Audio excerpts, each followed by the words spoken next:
Hello বন্ধুরা, বুক এক্সপ্লোরারে আপনাদের সবাইকে স্বাগতম।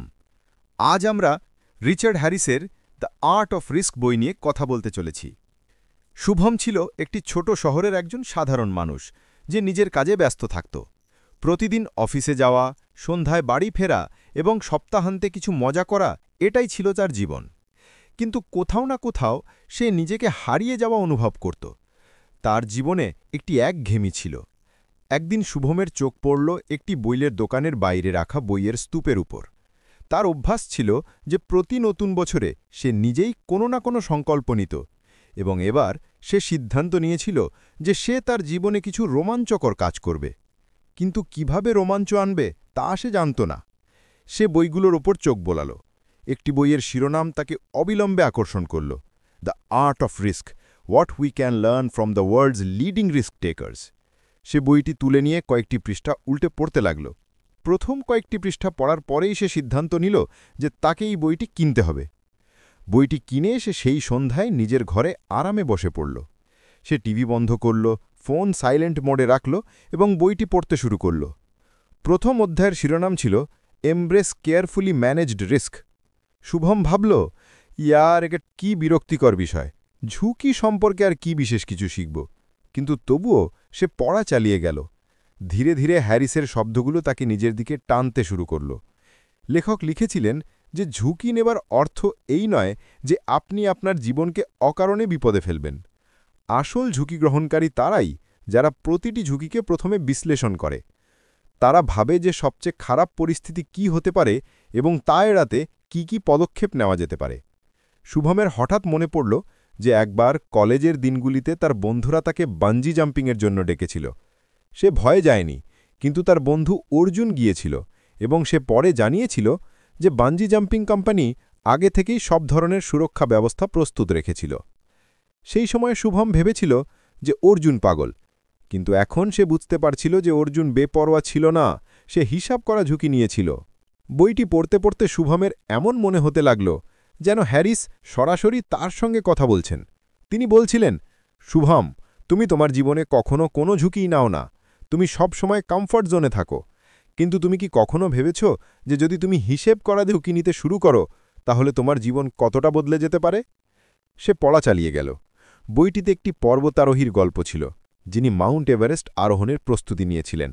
তিনি বছরের পর বছর ধরে প্রশিক্ষণ নিয়েছিলেন, তার শরীরকে চরম অবস্থার জন্য প্রস্তুত করেছিলেন এবং প্রতিটি পদক্ষেপে তার সিদ্ধান্তগুলো মূল্যায়ন করেছিলেন।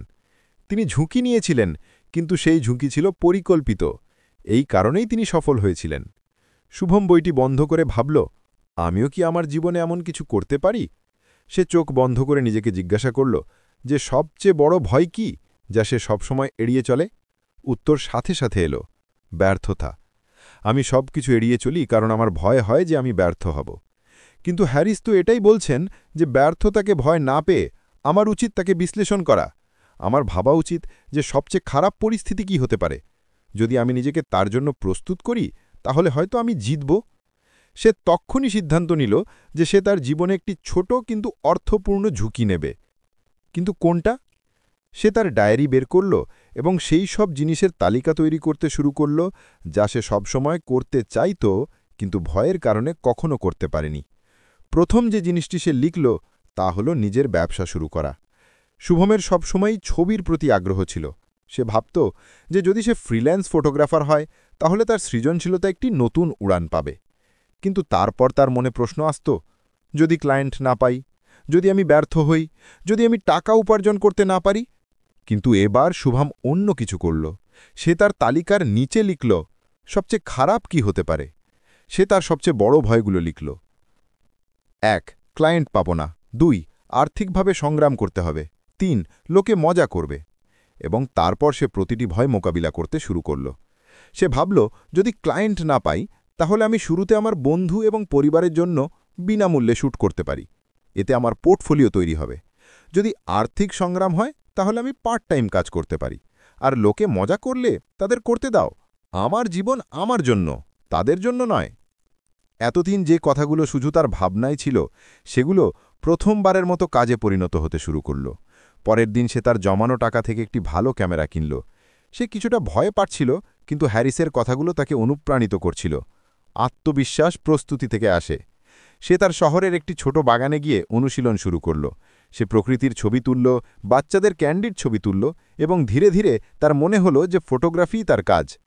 কয়েক সপ্তাহ পরে তার এক বন্ধুর বিয়ে ছিল। বন্ধুটি ক্যাজুয়ালি বলল, শুভম, আমাদের বিয়ের ফটোগ্রাফার শেষ মুহূর্তে মানা করে দিয়েছে, তুমি আমাদের কিছু ছবি তুলতে পারবে?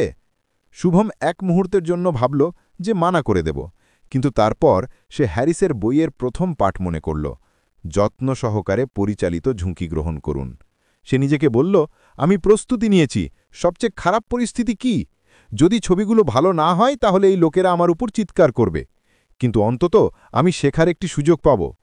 যদি আমাদের বিনামূল্যে সারসংক্ষেপ ভালো লাগে তাহলে আপনি আমাদের চ্যানেলটি সাবস্ক্রাইব করতে পারেন, আমাদের মেম্বারশিপ কিনতে পারেন, অথবা আমাদের ইউপিআই এর মাধ্যমে আমাদের সমর্থন করতে পারেন। এখন সারসংক্ষেপে ফিরে আসি। সে হ্যাঁ বলল এবং পুরো বিয়েতে ফটোগ্রাফি করল। যখন সে ছবিগুলো এডিট করে বন্ধুকে পাঠালো তখন তাদের প্রতিক্রিয়া প্রত্যাশিত ছিল। বন্ধুটি বলল, শুভম, এটা তো অসাধারণ, তুমি প্রফেশনালদেরও পেছনে ফেলে দিয়েছ। সেই দিন শুভম উপলব্ধি করল যে ঝুঁকি নেওয়ার মানে নিজের জীবনকে বিপদে ফেলা নয়, এর মানে নিজের ভয়ের মুখোমুখি হওয়া এবং পরিকল্পনা এবং প্রস্তুতির সাথে তাকে জয় করা। গল্প এখানেই শেষ হয় না, এটা তো কেবল শুরু ছিল। শুভমের মনে এখন অনেক নতুন প্রশ্ন আর স্বপ্ন ছিল, এবং বইটির পরবর্তী অধ্যায় তাকে আরও বেশি অনুপ্রাণিত করতে যাচ্ছিল। শুভমের কাছে সেই বইটি আর কেবল একটি বই ছিল না, এটি তার সঙ্গী হয়ে উঠেছিল, যা তাকে প্রতিটি নতুন পদক্ষেপে পথ দেখাচ্ছিল। প্রথম পাঠ থেকে পাওয়া আত্মবিশ্বাস তার জীবনে একটি নতুন শক্তি ভরে দিয়েছিল। এখন সে প্রতিদিন বইটি নতুন পাতা উল্টানোর জন্য উৎসাহিত থাকত। এক সন্ধ্যায় যখন শুভম খাওয়া দাওয়া করে বইটি খুলল, তখন তার চোখ দ্বিতীয় পাঠের ওপর পড়ল, রেজিলিয়েন্সের গুরুত্ব। সে অধ্যায় প্রথম অনুচ্ছেদটি পড়তে শুরু করল, যেখানে হ্যারিস লিখেছিলেন যে প্রত্যেক মানুষের জীবনে চ্যালেঞ্জের মুখোমুখি হওয়া উচিত। এটি করলে মানুষের মানসিক এবং আবেগিক শক্তি বৃদ্ধি পায়। শুভম কিছু ভাবল, তার মনে হলো যে হয়তো এই পাঠটি তার জন্য ততটা প্রাসঙ্গিক হবে না। অবশেষে রেজিলিয়েন্সের তার কি দরকার ছিল? কিন্তু তারপর সে অধ্যায়টি গভীর মনোযোগ দিয়ে পড়তে শুরু করল। হ্যারিস লিখেছিলেন যে রেজিলিয়েন্স শুধু কঠিন সময় নয়, বরং দৈনন্দিন জীবনেও কাজে আসে। যখন আমরা বারবার ব্যর্থ হই এবং তারপরও উঠে দাঁড়াই, তখনই আসল শক্তির জন্ম নেয়। শুভম নিজেকে জিজ্ঞাসা করল যে আমার জীবনে কি এমন কোনো চ্যালেঞ্জ আছে যা আমি মোকাবিলা করার চেষ্টা করেছি এবং ব্যর্থ হয়েছি? তার সাথে সাথে একটি পুরনো ঘটনার কথা মনে পড়ল। কলেজের দিনগুলিতে সে একটি বিতর্ক প্রতিযোগিতায় অংশ নিয়েছিল। তার নিজের কথার ওপর পুরনো আত্মবিশ্বাস ছিল, কিন্তু যখন সে মঞ্চে পৌঁছাল তখন তার পা কাঁপতে লাগল, তার গলা কাঁপতে লাগল এবং সে তার পুরো বক্তৃতা ভুলে গেল। তখন থেকে সে আর কখনও জনসম্মুখে কথা বলার চেষ্টা করেনি। তার মনে হয়েছিল যে সে এর জন্য তৈরিই হয়নি। কিন্তু এখন এই বইটি তার চিন্তাভাবনা কিছুটা বদলে দিয়েছিল। সে পড়ল যে ব্যর্থতা থেকে পালানোর ভেতরে উচিত তাকে শেখার চেষ্টা করা। এটি আমাদের আত্মবিশ্বাস বাড়ায়। হ্যারিস একজন পর্বতারোহীর গল্প ভাগ করেছিলেন, যিনি বহুবার উচ্চতায় চড়তে চেষ্টা করেছিলেন কিন্তু বারবার ব্যর্থ হয়েছিলেন। প্রতিবার পড়ে যাওয়ার পর তিনি আরও শক্তিশালী হয়ে উঠে দাঁড়ালেন এবং অবশেষে চূড়ায় পৌঁছানোর স্বপ্ন পূরণ করলেন। শুভমের মনে হল যে যদি তিনি এমনটা করতে পারেন তাহলে আমি কেন পারব না। সে তার ডায়েরিতে লিখল, ১. জনসমক্ষে ভালো বক্তা হতে হবে। ২. প্রতি সপ্তাহে একটু নতুন চ্যালেঞ্জ নিতে হবে। পরের দিন অফিসে একটি মিটিং ছিল। শুভম সবসময় চেষ্টা করত যাতে বসের চোখ তার ওপর না পড়ে, যাতে তাকে কিছু বলতে না হয়। কিন্তু এবার সে নিজেকে চ্যালেঞ্জ জানালো। যখন বস জিজ্ঞাসা করল কে তার টিমের আপডেট দেবে, তখন শুভম ধীরে ধীরে হাত তুলল। সবাই তাকে দেখে অবাক হয়ে গেল।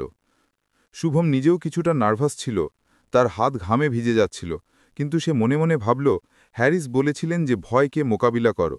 যদি আজ ব্যর্থ হই তাহলে পরের বার আরও ভালো করব। সে তার কথা বলতে শুরু করল। শুরুতে তার কণ্ঠস্বর ধীর ছিল, কিন্তু ধীরে ধীরে সে আত্মবিশ্বাসী হয়ে উঠল। যখন সে শেষ করল তখন বস হেসে বলল, good job Shubham, that was clear and precise. সেদিন সে প্রথমবারের মতো অনুভব করল যে ব্যর্থতার ভয় প্রায়শই আমাদের কল্পনায় বেশি বড় হয়।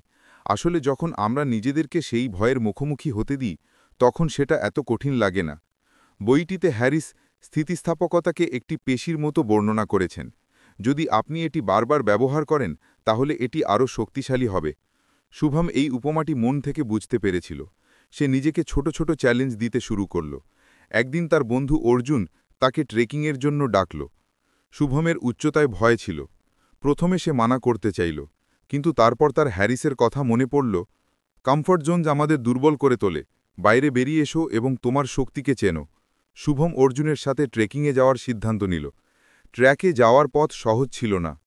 কোথাও খাড়া চড়াই ছিল, তো কোথাও পাথরে ভরা সরু পথ। এক জায়গায় এসে তার ভয়ে চেপে বসল। তার পা কাঁপছিল এবং তার মনে হচ্ছিল যে সে পড়ে যাবে। কিন্তু তখনই অর্জুন তাকে বোঝাল, দেখ, যদি পড়ে যাওয়ার ভয় হয় তাহলে শুধু এক একটি পদক্ষেপে মনোযোগ দাও, পুরো উচ্চতা দেখো না, শুধু পরের ধাপের দিকে মনোযোগ দাও। এটি শুনে শুভম ধীরে ধীরে চড়াই শুরু করল। প্রতিটি পদক্ষেপে তার ভয় কিছুটা কমতে লাগল। যখন সে ওপরে পৌঁছাল এবং চারপাশের দৃশ্য দেখল, তখন তার মনে হল যেন সে তার ভয়কে পিছনে ফেলে দিয়েছে। ট্র্যাক থেকে ফিরে আসার সময় সে অনুভব করল যে স্থিতিস্থাপকতার অর্থ কেবল শারীরিক শক্তি নয়, বরং মানসিক শক্তিও। যদি সে মাঝপথে হার মেনে নিত, তাহলে সে কখনো সেই সুন্দর দৃশ্য দেখতে পেত না। এখন শুভমের চিন্তাভাবনা বদলে গিয়েছিল। সে প্রতিটি ছোট বা বড় চ্যালেঞ্জকে একটি সুযোগ হিসেবে দেখতে লাগল। সে তার ফটোগ্রাফিকে আরও গুরুত্ব সহকারে নিতে শুরু করল। কেউ কেউ তার কাজের প্রশংসা করত, তো কেউ তার সমালোচনা করত। আগে সে সমালোচনায় বিরক্ত হয়ে যেত, কিন্তু এখন সে এটিকে শেখার একটি সুযোগ মনে করত। কয়েক মাস পর একটি বড় ফটোগ্রাফি প্রতিযোগিতা অনুষ্ঠিত হল। শুভমের মনে হল যে এটি তার জন্য একটি দারুণ সুযোগ হতে পারে। কিন্তু প্রতিযোগিতায় নামকরা ফটোগ্রাফাররা অংশ নিচ্ছিলেন। তার মনে হল যে সে হয়তো তাদের সাথে টিকতে পারবে না। কিন্তু তারপর তার হ্যারিসের বইয়ের দ্বিতীয় পাঠ মনে পড়ল। সবচেয়ে খারাপ এটাই হবে যে আমার নাম তালিকায় আসবে না, কিন্তু যা শিখব তা আমাকে আরও এগিয়ে নিয়ে যাবে। শুভম তার সেরা ছবিটি পাঠাল। যখন ফলাফল এলো, তখন তার নাম বিজয়ীদের তালিকায় ছিল না। সে কিছুটা হতাশ হল, কিন্তু সে হার না মেনে প্রতিযোগিতার বিচারকদের কাছ থেকে মতামত চাইল। যখন মতামত পেল, তখন সে দেখল যে তার ছবিতে আলো এবং কম্পোজিশনে উন্নতির প্রয়োজন ছিল। সে সেদিন থেকেই সেই বিষয়গুলো নিয়ে কাজ করতে শুরু করল, প্রতিদিন অনুশীলন করল। সে ছোট ছোট স্থানীয় ইভেন্টের ফটোগ্রাফি শুরু করল এবং প্রতিবার আরও ভালো করার চেষ্টা করল। বইটির এই পাঠ এখন তার জীবনের অংশ হয়ে উঠেছিল। সে অনুভব করল যে স্থিতিস্থাপকতা কেবল বড় ব্যর্থতার জন্য নয়, বরং প্রতিদিনের ছোট ছোট চ্যালেঞ্জের জন্যই প্রয়োজনীয়। গল্পটি এখন এমন পর্যায়ে পৌঁছে গিয়েছিল যে শুভম প্রতিদিন একটি উন্নত সংস্করণ হওয়ার চেষ্টা করছিল। কিন্তু হ্যারিসের বইয়ের বাকি পাঠগুলো তাকে আরও কিছু শেখাতে যাচ্ছিল। শুভমের জীবনে এখন যেন একটি নতুন অধ্যায় শুরু হয়ে গিয়েছিল। প্রতিদিন সে নিজেকে আরও কিছু অন্বেষণ করত। যখনই তাকে কোনো সমস্যার মুখোমুখি হতে হতো, সে বইটির কোনো না কোনো পাঠ মনে করত এবং তা থেকে শেখার চেষ্টা করত। এখন সেই বইটি তার জন্য কেবল একটি গাইড ছিল না, বরং একটি বন্ধু হয়ে উঠেছিল। এক সন্ধ্যায় যখন অফিস থেকে ফেরার সময় বৃষ্টি হচ্ছিল, শুভম ভাবল যে আজ সে বইটির তৃতীয় পাঠ পড়বে। বাড়ি পৌঁছে সে গরম চা বানাল এবং তার প্রিয় কোণায় বসল। সে বইটির তৃতীয় পাঠ পড়তে শুরু করল। রেকলেসনেস এবং সাহসের মধ্যে পার্থক্য বোঝা। প্রথম অনুচ্ছেদেই হ্যারিস একটি প্রশ্ন জিজ্ঞাসা করেছিলেন, আপনি কি কখনো ভেবেছেন যে আপনার জীবনে এমন কি কি জিনিস আছে যা আপনি না ভেবেই করে ফেলেন, এবং কি কি জিনিস আছে যা আপনি ভয়ের কারণে কখনো করার সাহস সঞ্চয় করতে পারেন না? শুভমের এই প্রশ্নটি বেশ আকর্ষণীয় লাগল। সে নিজেকে জিজ্ঞাসা করল, আমি কি কখনো বেপোলা ছিলাম, নাকি আমি সবসময় এত সতর্ক থাকি যে সাহস দেখানোর সুযোগই পাই না? হ্যারিস লিখেছিলেন যে সাহস এবং বেপরোয়ার মধ্যে খুব সূক্ষ্ম একটি রেখা থাকে। অনেক সময় আমরা অন্যদের কাজকে বেপরোয়া মনে করি, যখন তাদের জন্য সেগুলো হিসাব করা ঝুঁকি হয়। এসবই মানুষের মানসিকতা এবং প্রস্তুতির ওপর নির্ভর করে। শুভমের হঠাৎ করে তার বন্ধু অর্জুনের কথা মনে পড়ল। অর্জুনই সেই ব্যক্তি ছিল যে তাকে ট্রেকিংয়ে নিয়ে যাওয়ার জন্য জেদ করেছিল। অর্জুন প্রায়শই উচ্চ ঝুঁকির অ্যাডভেঞ্চার করত, paragliding, sky diving, scuba diving. শুভমের সবসময় মনে হতো যে অর্জুন অকারণে নিজের জীবন বিপদে ফেলে, কিন্তু এখন সে বুঝতে পারল যে হয়তো অর্জুন বেপরোয়া ছিল না, বরং সে সাহসের সাথে নিজের সীমা অন্বেষণ করছিল। এই ভাবনা শুভমকে তার কাজগুলো নিয়ে নতুন করে ভাবতে বাধ্য করল। সে ভাবল, আমি আমার ভয়কে আড়াল করার জন্য অন্যদের সাহসকে বেপরোয়া মনে করি, কিন্তু সত্য হল যে আমি নিজেই কখনো আমার সীমা ঠেলে দেখার চেষ্টা করি না। পরের কয়েকদিন শুভম আত্মদর্শনে কাটাল। সে তার ডায়েরিতে দুটি কলাম তৈরি করল। প্রথম কলামের নাম ছিল ভয়ের কারণে যে জিনিসগুলো এড়িয়ে চলি, এবং দ্বিতীয়টির নাম ছিল না ভেবে যে জিনিসগুলো করি। প্রথম কলামে সে লিখল, ১.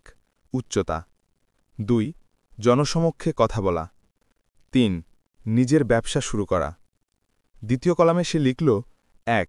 প্রতিবার আবেগপ্রবণ সিদ্ধান্ত নেওয়া ২. কখনো কখনো না ভেবে টাকা খরচ করা ৩. কিছু জিনিস কেবল এই কারণে করা কারণ অন্যরা করছে শুভম দেখল যে তার জীবনের একটি বড় অংশ হয় ভয় দ্বারা চালিত হচ্ছিল অথবা না ভেবে নেওয়া সিদ্ধান্ত দ্বারা সে না তো হিসাব করা ঝুঁটি নিচ্ছিল আর না সাহসের সাথে নিজের জীবন অন্বেষণ করছিল বইটিতে হ্যারিস একজন স্টান্ট পাইলটের একটি গল্প ভাগ করেছিলেন সেই পাইলট প্রতিদিন নিজের জীবনকে বিপদে ফেলত কিন্তু প্রতিটি স্টান্টের আগে সে সতর্কতার সাথে পরিকল্পনা করত সে প্রতিটি পদক্ষেপ বিশ্লেষণ করত আবহাওয়ার অবস্থা সরঞ্জামের চেকলিস্ট এবং জরুরি অবতরণের বিকল্পগুলো বিশ্লেষণ করত মানুষের কাছে তার স্টান্টগুলো বেপরোয়া মনে হতো কিন্তু আসলে সে সবকিছু আগে থেকেই হিসাব করে রাখত শুভম এই গল্প থেকে অনেক কিছু বুঝতে পারল সে ভাবল যে তাকেও তার জীবনে সাহস এবং বেপরোয়ার মধ্যে পার্থক্য বুঝতে হবে তাকে তার সীমা অন্বেষণ করতে হবে তবে সম্পূর্ণ পরিকল্পনার সাথে এই ভাবনাকে কাজে পরিণত করার প্রথম সুযোগ সে সেই সপ্তাহেই পেল অফিসে তার টিমকে একটি নতুন প্রকল্পে কাজ করতে বলা হলো প্রকল্পের প্রধান হওয়ার সুযোগ ছিল কিন্তু এর জন্য যথেষ্ট ঝুঁকিও ছিল যদি প্রকল্পটি ব্যর্থ হতো তাহলে পুরো টিমের ক্ষতি হতো শুভম প্রথমে ভাবল যে এই কাজ অন্য কাউকে করতে দেওয়া উচিত কিন্তু তারপর সে নিজেকে বলল এই ভয় কি আমাকে পিছিয়ে দিচ্ছে আমি কি এটাকে বেপরোয়া সিদ্ধান্ত মনে করছি যখন এটা একটা হিসাব করা ঝুঁকি হতে পারে সে এবার প্রকল্পের প্রধান হওয়ার সিদ্ধান্ত নিল সে তার টিমের সাথে মিলে পুরো পরিকল্পনা করল প্রতিটি ছোট বড় ঝুঁকি মূল্যায়ন করল এবং যখন প্রকল্পটি শুরু হলো তখন তার কঠোর পরিশ্রম স্পষ্ট দেখা যাচ্ছিল শুরুতে অনেক চ্যালেঞ্জ এলো কিছু লোক তার সিদ্ধান্তের সাথে একমত ছিল না কিন্তু শুভম প্রতিটি মতামত শান্তভাবে গ্রহণ করল এবং জিনিসগুলো সামঞ্জস্য করল অবশেষে সেই প্রকল্পটি সময়মতো শেষ হল এবং কোম্পানিও ভালো লাভ করল সেদিন শুভম শিখল যে সাহসের অর্থ কেবল বড় ঝুঁকি নেওয়া নয় এর অর্থ হল নিজের ভয়কে বোঝা নিজের শক্তিকে চেনা এবং একটি জ্ঞাত সিদ্ধান্ত নেওয়া কিন্তু গল্প এখানে শেষ হয়নি একদিন অর্জুন তাকে আবার ডাকল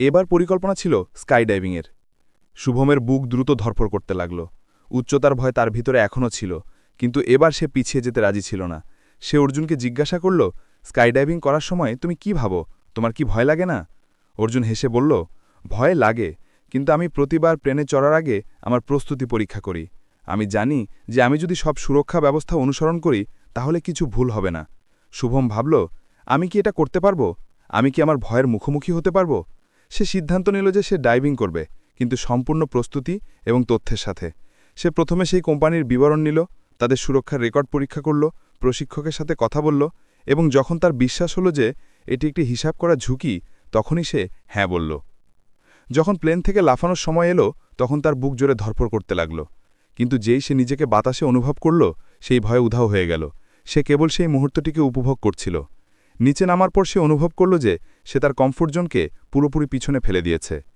সেদিন সে হ্যারিসের তৃতীয় পাঠের আসল অর্থ বুঝতে পারল সাহস এবং বেপরোয়ার মধ্যে পার্থক্য কেবল মানসিকতায় থাকে যদি আমরা আমাদের সীমা বুঝে আমাদের ভয়কে মোকাবিলা করে এবং সম্পূর্ণ পরিকল্পনার সাথে পদক্ষেপ নেই তাহলে প্রতিটি চ্যালেঞ্জ একটা অ্যাডভেঞ্চারে পরিণত হয় এখন শুভমের চোখ বইয়ের চতুর্থ পাঠের ওপর ছিল সে অনুভব করল যে প্রতিটি অধ্যায় তাকে তার জীবনের একটি নতুন দিক থেকে পরিচিত করাচ্ছে এবং সে এর জন্য পুরোপুরি প্রস্তুত ছিল শুভম এখন পুরোপুরি এই বইয়ের পাঠগুলোকে তার জীবনে গ্রহণ করতে বদ্ধপরিকর ছিল প্রতিটি নতুন অধ্যায় তাকে এমন অনুভব করাত যেন এই বইটি কেবল তার জন্যই লেখা হয়েছে সে শিখেছিল কিভাবে স্থিতিস্থাপকতা তৈরি করতে হয় সাহস এবং বেপরোয়ার মধ্যে পার্থক্য কী এবং এখন পালা ছিল পরবর্তী পাঠের ব্যর্থতা থেকে শিক্ষা গ্রহণ করা সেই বইটির পরবর্তী পৃষ্ঠা খুলল এবং পড়তে শুরু করল হ্যারিস লিখেছিলেন ব্যর্থতা সাফল্যের বিপরীত নয় এটি সাফল্যের দিকের একটি সিঁড়ির ধাপ যদি আপনি মাঝে মাঝে ব্যর্থ না হন তাহলে সম্ভবত আপনি নিজেকে যথেষ্ট চ্যালেঞ্জ করছেন না এই লাইনগুলো পড়ে শুভম গভীর চিন্তায় মগ্ন হয়ে গেল সে নিজেকে জিজ্ঞাসা করল আমি কি আমার ব্যর্থতাগুলোকে সিঁড়ির ধাপ মনে করি নাকি আমি সেগুলোকে এড়িয়ে চলার চেষ্টা করি তার মনে প্রথমেই সেই পুরনো বিতর্ক প্রতিযোগিতার স্মৃতি ভেসে উঠল যখন তার পরাজয় তাকে এতটাই ভেঙে দিয়েছিল যে সে আর কখনো মঞ্চে পা রাখার চেষ্টা করেনি এবং তারপর সে ফটোগ্রাফি প্রতিযোগিতার কথা মনে করল যেখানে হারার পর সে প্রতিক্রিয়া নিয়েছিল এবং তার দক্ষতা উন্নত করেছিল হ্যারিস লিখেছিলেন যে ব্যর্থতা থেকে পালানোর পরিবর্তে আমাদের উচিত তা থেকে শেখার চেষ্টা করা প্রতিটি ধাক্কা আমাদের কিছু না কিছু শেখানোর জন্য আসে। সবচেয়ে বড় ঝুঁকি গ্রহণকারীরা তাদের ব্যর্থতা থেকেই তাদের দক্ষতা শানিত করেছেন। শুভম ভাবল যে তাকে তার ব্যর্থতাগুলো বিশ্লেষণ করা শুরু করতে হবে। সে তার ডায়েরি বের করল এবং লিখল: ১. ব্যর্থতা, বিতর্ক প্রতিযোগিতায় হেরে যাওয়া। শেখার বিষয়, প্রস্তুতির অভাব এবং নার্ভাসনেস কিভাবে মোকাবিলা করতে হয়। ২. ব্যর্থতা, প্রথম ফটোগ্রাফি প্রতিযোগিতায় হারা। শেখার বিষয়, আলো এবং কম্পোজিশনে উন্নতি করা। সে ভাবল যে যখনই কোনো ব্যর্থতা আসে তখন তাকে কেবল একটি পরাজয় হিসেবে দেখা উচিত নয়, বরং একটি অভিজ্ঞতা হিসেবে দেখা উচিত। কয়েকদিন পর অফিসে একটি বড় প্রেজেন্টেশন ছিল। শুভমকে এটি তৈরি এবং উপস্থাপন করার দায়িত্ব দেওয়া হলো। সে প্রথমে অনেক পরিশ্রম করে স্লাইড তৈরি করল এবং তার বিষয়বস্তু সুসংগঠিত করল। কিন্তু প্রেজেন্টেশনের দিন প্রজেক্টরে কিছু গোলমাল দেখা দিল এবং অর্ধেক স্লাইড ঠিকমতো দেখা গেল না। এটি শুভমের ছন্দ নষ্ট করে দিল এবং তার আত্মবিশ্বাসও নড়ে গেল। প্রেজেন্টেশনের পর বস তার প্রচেষ্টার প্রশংসা করলেন, কিন্তু কিছু মূল পয়েন্ট বাদ পড়ার কারণে প্রকল্পটি তাৎক্ষণিক অনুমোদন পেল না। শুভমের খুব খারাপ লাগল। তার মনে হল যে সে তার টিমকে হতাশ করেছে। কিন্তু তারপর সে বইয়ের পাঠটি মনে করল। আপনার ব্যর্থতা বিশ্লেষণ করুন, সবসময় কিছু শেখার থাকে। সে নিজেকে প্রশ্ন করল, ভুল কোথায় হয়েছিল? সে উপলব্ধি করল যে সে প্রযুক্তিগত দিকগুলোর দিকে মনোযোগ দেয়নি। যদি সে আগে প্রজেক্টের পরীক্ষা করত তাহলে এই সমস্যা আসত না। সে সাথে সাথে একটি নোট তৈরি করল। পরের বার যে কোনো প্রেজেন্টেশন হলে প্রথমে টেকনিক্যাল সেটআপ পরীক্ষা করা, সবসময় ব্যাকআপ প্ল্যান রাখা। এই ছোট ব্যর্থতা তাকে একটি বড় শিক্ষা দিয়েছিল। সে সিদ্ধান্ত নিল যে সে এখন তার ভুলগুলো এড়িয়ে যাবে না, বরং সেগুলোকে উন্নতির সুযোগ মনে করবে। বইটিতে হ্যারিস একজন পর্বত আরোহীর গল্প লিখেছিলেন। সেই আরোহী একবার সঠিক পরিকল্পনা ছাড়াই একটি উঁচু চূড়ায় চড়ার চেষ্টা করেছিল এবং নিচে পড়ে গিয়েছিল। সেই দুর্ঘটনার পর সে কখনো হাল ছাড়েনি। সে তার পরিকল্পনা এবং সরঞ্জামগুলোর দিকে মনোযোগ দিল এবং তার কৌশল পরিবর্তন করল। কয়েক মাস পর সে সেই একই চূড়ায় আরোহণ করল এবং সফল হল। হ্যারিস লিখেছিলেন, ব্যর্থতা আপনাকে সংজ্ঞায়িত করে না, আপনি তার প্রতি কিভাবে প্রতিক্রিয়া দেখান তাই করে। শুভমকে এই কথাটি গভীরভাবে ছুঁয়ে গেল। সে ভাবল, যদি সে আরোহী হাল ছেড়ে দিত তাহলে কি সে কখনো সেই চূড়ায় চড়তে পারত? শুভম তার ফটোগ্রাফিকেও এই দৃষ্টিকোণ থেকে দেখতে শুরু করল। সে স্থানীয় প্রদর্শনীতে তার ছবি প্রদর্শন করতে শুরু করল। একটি প্রদর্শনীতে একজন ব্যক্তি তার ছবির সমালোচনা করে বলল, এই কম্পোজিশনটি কিছুটা দুর্বল, ব্যাকগ্রাউন্ড বেশি মনোযোগ আকর্ষণ করছে। প্রথমে শুভমের কিছুটা খারাপ লাগল, কিন্তু তারপর সে সেই সমালোচনাকে ইতিবাচকভাবে গ্রহণ করল। সে পরের সপ্তাহে কেবল কম্পোজিশন নিয়েই কাজ করল। সে বহুবার ব্যর্থ হল, কিন্তু প্রতিবার তা থেকে নতুন কিছু শিখল। ধীরে ধীরে তার ছবিগুলো আরও ভালো হতে লাগল। একদিন অর্জুন আবার তার কাছে এলো। এবার সে শুভমকে একটি সাইক্লিং ম্যারাথনে অংশ নিতে বলল। 100 কিলোমিটারের পথ ছিল এবং শুভমের সাইক্লিংয়ের তেমন অভিজ্ঞতা ছিল না। তার ভয় লাগছিল যে সে হয়তো এই চ্যালেঞ্জটি পূরণ করতে পারবে না। কিন্তু সে ভাবল, যদি আমি ব্যর্থ হই তাহলে কি হবে? অন্তত আমি আমার সীমা জানতে পারব এবং আমি পরের বার আরও ভালো করতে পারব। সে ম্যারাথনে অংশ নেওয়ার সিদ্ধান্ত নিল। পথটি বেশ কঠিন ছিল। মাঝপথে শুভমের মনে হল যে সে হয়তো ফিনিশ লাইন পর্যন্ত পৌঁছাতে পারবে না, কিন্তু সে নিজেকে বলল, এটা ব্যর্থতা নয়, এটা একটা প্রক্রিয়া। প্রতিটি প্যাডেল আমাকে আরও শক্তিশালী করছে। সে ম্যারাথনটি পুরো করতে পারল না, কিন্তু সে ৭৫ কিলোমিটার পথ অতিক্রম করল। তার হাঁটুর ব্যথা হচ্ছিল, কিন্তু তার হৃদয় গর্বে ভরা ছিল। সে অর্জুনকে বলল, আমি যদিও আজ ফিনিশ লাইন পর্যন্ত পৌঁছাতে পারিনি, কিন্তু পরের বার অবশ্যই পৌঁছাব। আজ আমি শিখলাম যে আমার সহনশীলতা উন্নত করার প্রয়োজন। হ্যারিস বইটিতে লিখেছিলেন, সবচেয়ে সফল মানুষেরা ব্যর্থ হতে ভয় পায় না, তারা চেষ্টা না করতে ভয় পায়। এই কথাটি শুভমের মনে গেঁথে গেল। সে সিদ্ধান্ত নিল যে সে প্রতিটি ব্যর্থতাকে একটি সুযোগ হিসাবে দেখবে, যাতে সে আরও ভালো হতে পারে। কয়েক মাস পর সে ফটোগ্রাফির একটি বড় প্রতিযোগিতায় আবার যোগ দিল। এবার তার ছবিগুলো প্রশংসিত হল এবং সে একটি বড় পুরস্কারও জিতল। এটা তার জন্য একটি বিশাল অর্জন ছিল। কিন্তু শুভম জানত যে এই জয় তার ব্যর্থতার কারণেই সম্ভব হয়েছে। যদি সে হাল ছেড়ে দিত তাহলে হয়তো সে এখানে পৌঁছাতে পারত না। শুভমের গল্প এখন এমন জায়গায় পৌঁছে গিয়েছিল যেখানে ব্যর্থতা তার ভয় নয়, বরং তার পরামর্শদাতা হয়ে উঠেছিল। কিন্তু হ্যারিসের বইয়ে আরও অনেক পাঠ ছিল এবং শুভম জানত যে সে প্রতিটি থেকে নতুন কিছু শিখবে। শুভমের জীবন এখন পুরোপুরি বদলে গিয়েছিল। প্রতিটি নতুন দিনের সাথে সে নিজেকে আরও ভালো এবং শক্তিশালী অনুভব করত। দ্য আর্ট অফ রিস্ক বইয়ের প্রতিটি পাঠ তার জীবনে নতুন আলো নিয়ে আসছিল। হ্যারিসের পরবর্তী পাঠ, কমিউনিটি এবং ভাগ করা অভিজ্ঞতার মূল্য, তার চিন্তাভাবনাকে আরও গভীরতা দিয়েছিল। শুভম অনুভব করল যে প্রতিবার যখন সে অন্যদের সাথে যুক্ত হয়, তাদের গল্প শোনে বা তাদের অভিজ্ঞতা থেকে শেখে, তখন সে নিজেকে আরও সমৃদ্ধ এবং সক্ষম মনে করে। আগে যে চ্যালেঞ্জগুলো তার কাছে পাহাড়ের মতো মনে হতো, এখন সেগুলো কেবল পথের পাথর হয়ে যাইছিল। ফটোগ্রাফির গ্রুপের সেই ভ্রমণের পর সে প্রতিবার অন্যদের সাথে মিলে কাজ করার চেষ্টা করত। এখন সে প্রতিটি প্রকল্প এবং প্রতিটি চ্যালেঞ্জকে একটি ভাগ করা অভিজ্ঞতা হিসেবে দেখত। সে শিখল যে একটি টিমে প্রত্যেকের শক্তি এবং দুর্বলতা আলাদা হয়, এবং যখন লোকেরা তাদের শক্তি একত্রিত করে তখন অসম্ভব কাজও সম্ভব হয়ে ওঠে। অফিসে একটি বড় প্রেজেন্টেশন ছিল। এবার শুভম একা ছিল না। সে তার সহকর্মীদের সাথে আগে থেকে আলোচনা করল, মতামত নিল এবং প্রেজেন্টেশনের প্রতিটি দিক টিমের সাথে মিলে প্রস্তুত করল। যখন প্রেজেন্টেশন শেষ হল, তখন শুভম কেবল নিজের কাজেরই নয়, বরং পুরো টিমের প্রশংসা পেল। সে অনুভব করল যে একজন একা মানুষের তুলনায় পুরো একটি টিমের প্রভাব অনেক বেশি হয়। শুভমের ব্যক্তিগত জীবনেও এই পরিবর্তনের প্রভাব দেখা যেতে লাগল। অর্জুনের সাথে সপ্তাহান্তের ট্র্যাকগুলো এখন তাদের বন্ধুত্বকে আরও গভীর করছিল। প্রতিটি ট্র্যাকে তারা একসাথে ছোট বড় সমস্যার সমাধান বের করত। একবার যখন তাদের সাথে একজন নতুন সদস্য যোগ দিল, যে প্রথমবার ট্রেকিং করছিল, তখন অর্জুন এবং শুভম তাকে পথ দেখাতে এবং সাহস দিতে সাহায্য করল। সেদিন শুভম অনুভব করল যে কেবল শেখাই নয়, অন্যদের শেখানো এবং সমর্থন করাও সমান গুরুত্বপূর্ণ। হ্যারিস লিখেছিলেন, ভাগ করা অভিজ্ঞতা কেবল স্মৃতিই তৈরি করে না, বরং এমন পাঠ তৈরি করে যা সারা জীবন টিকে থাকে। শুভম এখন এই কথাগুলো পুরোপুরি বুঝতে পারছিল। একদিন যখন শুভম তার পুরনো দিনগুলোর কথা ভাবছিল, তখন তার মনে পড়ল যে সে আগে নিজেকে কতটা একা অনুভব করত। প্রতিটি সমস্যাকে একা সমাধান করার চেষ্টা করত, প্রতিটি ভয়কে নিজের মধ্যেই সীমাবদ্ধ রাখত।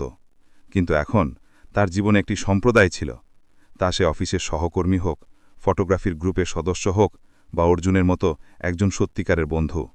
সে ভাবল, যদি আমি কখনো এই মানুষগুলোকে আমার জীবনে আসার সুযোগ না দিতাম, তাহলে হয়তো আমি এখনও সেখানেই দাঁড়িয়ে থাকতাম, বিভ্রান্ত, ভীত এবং বিচ্ছিন্ন। শুভম হ্যারিসের বইয়ের এই পাঠটিকে তার জীবনের একটি গুরুত্বপূর্ণ অংশ করে নিল। সে সিদ্ধান্ত নিল যে এখন সে কেবল নিজের জন্য নয়, বরং তার চারপাশের মানুষদের সাথে মিলেমিশে এগিয়ে যাবে। সে সবসময় সাহায্যের জন্য প্রস্তুত থাকবে এবং অন্যদের সমর্থন করার কি চেষ্টা করছে সেগুলোকে দেখবে। এখন শুভম সেই মানুষটির থেকে অনেক আলাদা ছিল, যিনি দ্য আর্ট অফ রিস্ক বইয়ের প্রথম পৃষ্ঠাটি খুলেছিলেন। কিন্তু সে জানত যে এই যাত্রা এখনও শেষ হয়নি। হ্যারিসের বইয়ে আরও অনেক পাঠ ছিল এবং শুভম প্রস্তুত ছিল সেগুলোকে তার জীবনে গ্রহণ করার জন্য। তো বন্ধুরা, এটি ছিল আমাদের আজকের বইয়ের সারসংক্ষেপ। আপনাদের কেমন লাগলো কমেন্ট করে অবশ্যই জানাবেন।